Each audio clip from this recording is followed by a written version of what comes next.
All right, you want something intense, unpredictable, and free of cliches. Let's go. I sat in the driveway for exactly 15 minutes before stepping inside. Not because I had a long day, not because I was exhausted, but because I needed to prepare myself for whatever version of her I was about to get. For months, my wife had been a shadow of herself. No, scratch that. She had been performing as a shadow of herself. I could feel it, see it in the little details she thought I was too blind to notice. Perfume that wasn't for me. Late nights that had no explanation beyond a vague, I just needed some air. Her phone always face down. But tonight, something was different. The moment I walked inside, I smelled something familiar. Lavender and vanilla. The scent of her shampoo. She used to lean against my chest after showers, letting her damp hair rest against my neck. Now, I only caught whiffs of it as she passed me in the hallway, avoiding my touch like I was radioactive. She was on the couch, curled up, watching something on TV. Perfect picture of comfort. If I hadn't spent the past 6 months living in a house that felt more like a crime scene, I might have actually believed it. She turned to me and smiled. Not the tired, dismissive one she'd thrown my way out of obligation. A real one. The kind I hadn't seen in months. Hey, babe. Her voice was soft, warm, inviting. Something was very wrong. Hey, I said, keeping my tone neutral. I dropped my keys on the counter, watching her carefully. Her eyes were brighter than usual, and there was a nervous energy about her, like she was waiting for something. I was thinking. She started, biting her lip. Maybe we should try for a baby. The words hit me like a freight train. She hadn't touched me in months. And now, suddenly, she wanted a baby? I forced myself to keep my expression blank. My heartbeat was slamming against my ribs, but I didn't let it show. A baby? I repeated, as if the word itself was foreign. She nodded eagerly, shifting on the couch. Yeah, we've been married for a while.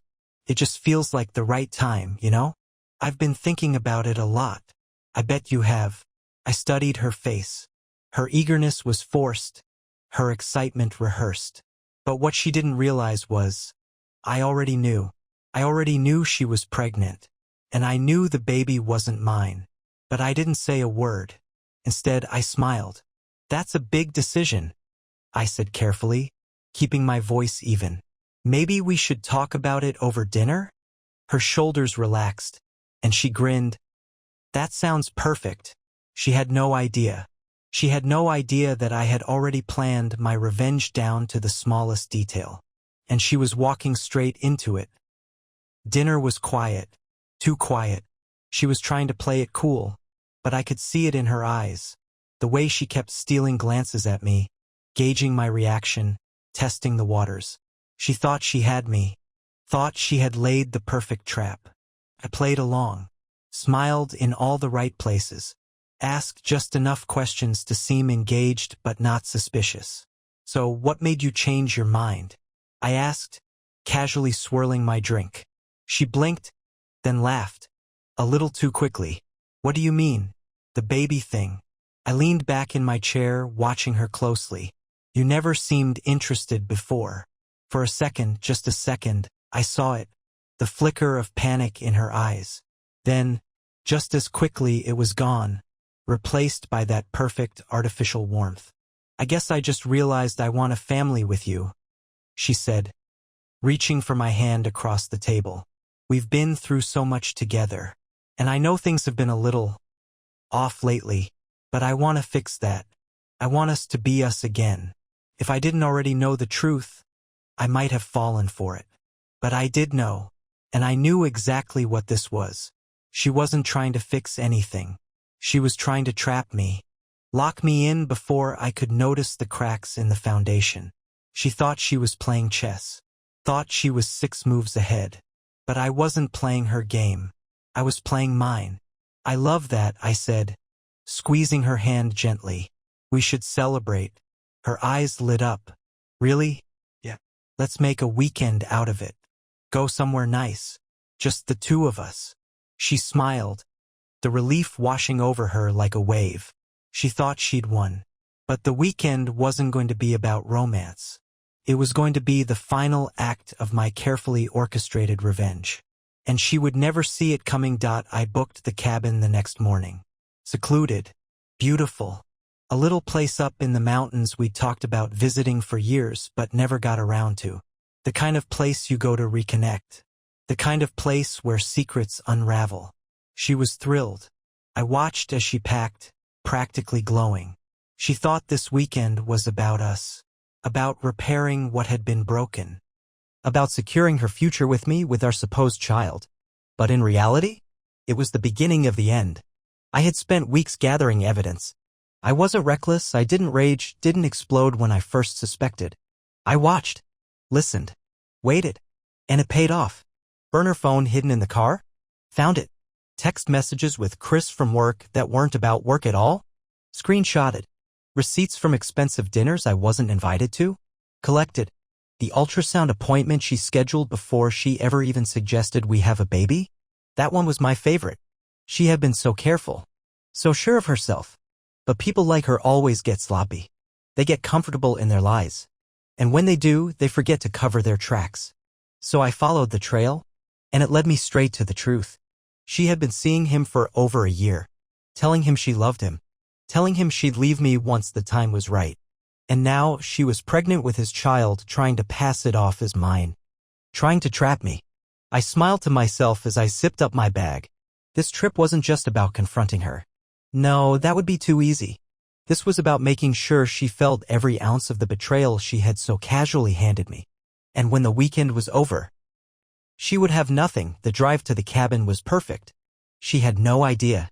She sat beside me, humming to the music, smiling like she wasn't the biggest liar I had ever met. Like she hadn't been sneaking around behind my back, rolling around with another man, planning a future that didn't include me, at least not the real me. But that was the thing about cheaters. They never expect the other person to be smarter than them. Halfway through the drive, she reached over, lacing her fingers with mine. "I'm really happy we're doing this," she said softly. I turned to her, giving her my best, most genuine smile. "Me too." She beamed. God, she really thought she had me. We pulled up to the cabin just before sunset. It was beautiful, tucked away in the woods, quiet and serene. The kind of place where someone might feel safe. She walked inside, eyes wide with wonder. "Wow, this place is amazing." I set our bags down and walked up behind her, wrapping my arms around her waist. She leaned into me, and for the briefest moment, I wondered if she actually believed the things she was saying. If she had convinced herself that she loved me, that she wanted this life with me, even while carrying another man's child. "I have something special planned for tonight," I murmured against her ear. She shivered. "You do?" "Ma'am." I pulled away, grinning at her. "Just relax. I'll take care of everything." And I would. She had no idea that this night would be the last time she ever felt in control. Dinner was perfect. I made her favorite meal, poured her favorite wine, even though she barely touched it because, of course, she couldn't drink. The fire crackled in the background, the atmosphere was warm, intimate. She was glowing. And then I pulled out the envelope. She frowned as I slid it across the table toward her. "What's this?" "A little something to mark this special occasion." I took a sip of my drink, watching her. She hesitated, then picked it up, opening it slowly. Her smile faltered. I saw it the second she realized what she was looking at. The text messages, the receipts, the pictures of him, of them, the ultrasound appointment, the undeniable, irrefutable proof of everything she had tried so hard to hide. Her hands started to shake. She looked up at me, eyes wide. I don't. "Save it," I said, my voice calm, steady. "I already know everything." She swallowed hard, her face turning pale. "It's not real?" I let out a short laugh. "Oh, it's real. And don't even try to lie to me, because I've been so patient, letting you dig your own grave." Silence. Then her mask cracked. The innocent, loving wife act shattered before my eyes. And in its place, I saw the real her. Cold. Calculating. Caught. "So what?" she snapped, tossing the papers onto the table. "What are you going to do about it?" And there it was. No remorse. No apology. Just pure, venomous arrogance. I smiled. "Oh, sweetheart." I leaned forward, resting my elbows on the table. "You have no idea." She tried to play it cool. like she wasn't completely screwed, like she still had some kind of leverage. "You're being ridiculous," she scoffed, crossing her arms. "You think waving some photos around is gonna scare me? Scare her? No. Ruin her? Absolutely. You've been lying to me for over a year," I said, my voice calm. "Cheating. Sneaking around. And now you're carrying his baby and trying to pass it off as mine." She flinched just for a second before rolling her eyes. "You don't know what you're talking about." I laughed. "Really? Because that's funny, considering I have the ultrasound appointment you booked before you even suggested trying for a baby with me." Silence. I saw her throat bob as she swallowed hard. "So, let's cut the crap," I continued, leaning back in my chair. "Tell me the truth. Not because I need it, I already know everything, but because I want to hear you say it." She sat there, rigid, jaw clenched. I could see her brain working, cycling through possible excuses, trying to find an escape route. And then, just like that, she dropped the act. "Fine," she snapped. "You're right. I cheated. I'm pregnant. It's his." I should have felt something in that moment. Anger, pain, anything. But I didn't, because I had already processed the betrayal. Already spent nights lying awake, staring at the ceiling, wondering how I had been so blind. But now I wasn't hurt. I wasn't devastated. I was in control. "Good," I said, standing up. "Now we can move on to the fun part." Her eyes narrowed. "What the hell are you talking about?" I walked over to my bag and pulled out another envelope. This one much thicker. I tossed it onto the table. "Go ahead. Open it." She hesitated, then grabbed it, pulling out the papers. And I watched as her face drained of color. Divorce papers. Bank statements. Legal documents showing that every financial asset, our house, our accounts, everything was under my name. That she had nothing. "See," I said, sitting back down, "while you were busy screwing around, I was busy making sure you walked away with exactly what you deserve." She stared at the papers, her breathing shallow. "You're lying," she whispered. Nope." I took a sip of my drink, savoring the moment. "I consulted a lawyer the moment I suspected you were cheating. Transferred everything into my name. Cut you off completely." Her hands shook as she flipped through the documents, her panic growing. You can't do this," she stammered. But I can," I interrupted smoothly. "And I did.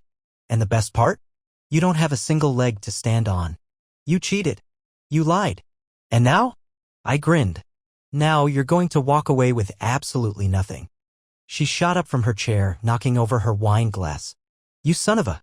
I raised a hand. "Careful. You wouldn't want to stress yourself out. After all, you've got a baby to think about." Her nostrils flared. "You think you're so smart, don't you?" "No, sweetheart," I said, standing up, towering over her. "I know I am. Because while you were busy betraying me, I was busy making sure you paid the price for it." And judging by the sheer terror in her eyes, she knew I had one. She stood there, breathing hard, her hands gripping the papers so tightly her knuckles turned white. I could see her unraveling, see the moment the weight of what I had done finally crashed down on her. For the first time, she was the one trapped. "You can't just leave me with nothing," she said, her voice shaking. "I already did." She blinked, stunned, like she hadn't actually considered the possibility that this was real. Like she thought she could manipulate her way out of it, just like she had manipulated me into this entire situation. Then the desperation set in. Okay, she said quickly, changing tactics. "I get it. You're mad.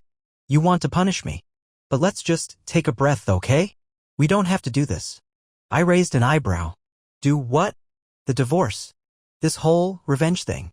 She took a step closer, forcing a smile. "We can fix this, baby. You and me. Just think about it. We had problems before, right? Maybe I made a mistake, but we can move past it." I almost laughed. "Move past it?" I echoed, tilting my head. "You lied to my face for over a year. Slept with another man. Got pregnant by him and tried to pin it on me. And you think we can just, what? Pretend it never happened?" She bit her lip, eyes darting around as if the right words would magically appear. "I love you," she blurted out. "I never stopped loving you. I was just confused." There it was. The classic move. When all else fails, cry love. Confused? I scoffed. Confusion is forgetting where you parked your car. Confusion is misplacing your phone. You don't accidentally end up in someone else's bed for over a year because you're confused. Her jaw clenched. Fine, she snapped. You want the truth? Yeah, I cheated. And yeah, I was gonna pass the baby off as yours. Because guess what? You're safe. You're stable. And I knew you'd never leave me. So why the hell wouldn't I? I stared at her. There it was. The real her. No tears. No fake remorse. Just selfish, unapologetic entitlement. And you think you deserve anything from me after admitting that? I asked, calm as ever. I think you owe me, she spat. I put up with you. Your boring-ass job, your predictable life. You think I wanted to cheat? You think I had a choice? I smiled. Oh, you had a choice, all right, I said. And you made the wrong one. She glared at me, seething. So that's it? You're just gonna throw me out like trash? I leaned in, lowering my voice. No, sweetheart. You threw yourself out. I let the words sink in before stepping back. Now, if you'll excuse me, I think I'll go enjoy a nice, peaceful weekend in this beautiful cabin. And you? You can take your bags, walk down that road, and call your Real baby daddy to come pick you up. She stared at me, completely frozen. You wouldn't. I grabbed her suitcase, dragged it to the door, and swung it open. The cold night air rushed in. I would, I said. And I just did. Her face contorted in fury. You were going to regret this, she hissed. No, I said, watching as she realized she had lost. The only regret I have is not doing this sooner. And with that, I shut the door in her face. I stood there, gripping the doorknob, listening. For a second, nothing. Just the wind rustling through the trees, the crackling of the fire behind me. Then bang, bang, bang. Open the damn door. She shrieked. You are not leaving me out here like this. Oh, but I was. I turned away, walked back to the fireplace, and sat down, letting the warmth soak in. I didn't even flinch when she pounded on the door again. Harder this time. You think this is over? She screamed. You think you can just kick me out and walk away? I picked up my drink, took a slow sip. Jake, she howled. I swear to God, if you don't open this door, I will. I turned on the TV. Her voice faded beneath the sound of the screen flickering to life. For months, I had lived in her reality, where she controlled the narrative, where she lied and twisted and played her games. But not anymore. She was no longer my problem. I let her scream, let her stomp her feet like a petulant child throwing a tantrum. Eventually, she'd figure it out. Eventually, she'd leave. And then silence. I waited a few beats, then stood up and walked back to the door, peered through the peephole. She was gone. A part of me expected relief, maybe even satisfaction, but all I felt was nothing. I locked the door, set my drink down, and picked up my phone. There was one last thing left to do. I scrolled through my contacts, found the number, and hit dial. A groggy voice answered after a few rings. Hello? Hey, Chris, I said, my voice smooth. Just thought you should know your baby mama is outside in the cold. Hope you're a better man than me and come pick her up. Silence. Then what the hell are you talking about? I chuckled. Oh, you don't know? Wow. That's embarrassing for you. I hung up before he could respond. And then, for the first time in months, I really smiled. I slept like a king that night. No tossing, no turning, no lying awake wondering where she was, who she was with, what kind of lies she was spinning. Just deep, peaceful, undisturbed sleep. When I finally got up the next morning, the cabin was silent. No passive-aggressive sighs from across the room. No forced small talk over coffee. No pretending everything was fine when, in reality, I had been living with a stranger. I stretched, took my time making breakfast, and then finally, walked over to the front door, cracked it open. She was gone. No footprints in the snow. No sign that she had stayed the night, waiting for me to change my mind. Just pure, empty silence. Good. I grabbed my coffee, sat on the porch, and enjoyed the view.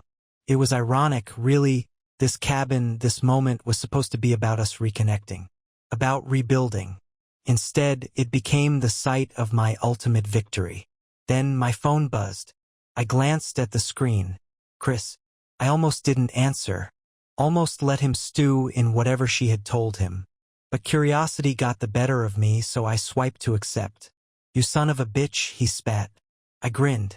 Morning to you too, Chris. What the hell is wrong with you? You really just left her out there? Oh, relax, I said, sipping my coffee. She's a big girl. I'm sure she figured something out. She called me crying. Told me you humiliated her. Threw her out with nothing. Sounds accurate. He fumed on the other end. You're a real piece of work, man. Funny, I was thinking the same about you. I leaned back in my chair. You know, for someone who had no problem sneaking around with my wife for a year, you sure sound upset about this. It wasn't like that. Oh, really? So you didn't sleep with her? Silence. That's what I thought. He sighed. Look, man, I didn't know she was still with you when we started. She told me things were over, that you were just sticking around out of obligation. I snorted. Wow. And you bought that? More silence. She's manipulative, I continued, but I have to hand it to her. She played you just as well as she tried to play me. And now? She's your problem. Enjoy fatherhood. I hung up before he could say anything else. Chris might have thought he was the winner in all of this, but he was about to learn the hard way. There are no winners when you build your future on lies. And me? I had never felt freer. I drove home with the windows down, letting the cold mountain air fill my lungs. No tension in my chest, no sinking feeling in my gut, just peace. A weight had been lifted, and for the first time in a long time, I felt alive. But I wasn't done yet. By the time I pulled into my driveway, I had already set the final phase of my plan in motion. See, I didn't just want to walk away, I wanted to make sure she felt every ounce of the destruction she had caused. So I went inside, sat down at my desk, and sent out a few messages. One to her family, one to her best friend, and, my personal favorite, one to her boss. Nothing crazy. No insults, no dramatics. Just the truth. Hey, just wanted to give you a heads up. You might want to check in on her name. She's been dealing with some personal issues. Thought you should know. That was all it took. The first response came within minutes. Her sister. What happened? What did she do? Oh, they knew. They knew exactly what kind of person she was, and they were waiting for the day her lies finally caught up with her. I kept it simple. Ask her. Then my phone rang. I let it ring. Let it go to voicemail. A minute later, another call. Then a text. You bastard. What did you do? I smirked, typing back. Just making sure everyone knows the real you. Have fun cleaning up the mess. I blocked her number, sat back, and enjoyed the fallout. By the end of the night, I had heard through the grapevine that her family was livid. That her boss had called her in for a conversation. That Chris, her wonderful baby daddy, had suddenly stopped responding to her. She had lost everything. And me? I had never felt lighter. A week later, I was sitting on my couch, scrolling through my phone, when I got the final confirmation that my plan had worked. A message from an unknown number. I hope you're happy. You ruined my life. I laughed. She still didn't get it. I didn't ruin her life. She did. I just made sure she had to face it. I typed back one last message. No, sweetheart. I just made sure you didn't ruin mine. And with that, I blocked the number. I didn't need to hear from her ever again. Didn't need to know what happened next. But through mutual friends, I picked up bits and pieces. Chris bailed. The moment he realized she was really his responsibility, he vanished. The guy who had promised her a future suddenly wasn't so eager when it was no longer a dirty little secret. Her family? Disgusted. She had leaned on them for sympathy, tried to paint me as the villain, but they knew the truth. She lost her job too. Apparently, somebody had forwarded those burner phone messages to HR. Turns out, sleeping with a coworker and causing workplace drama isn't great for job security. And me? I was free. No more lies. No more manipulation. No more walking on eggshells in my own damn home. I started going out more. Focused on myself. Reconnected with friends. Laughed in a way I hadn't in years. And one night, as I sat at a bar, enjoying a drink with a group of friends, I caught a woman looking at me from across the room. She smiled. And for the first time in a long time, I smiled back. Because this was just the beginning.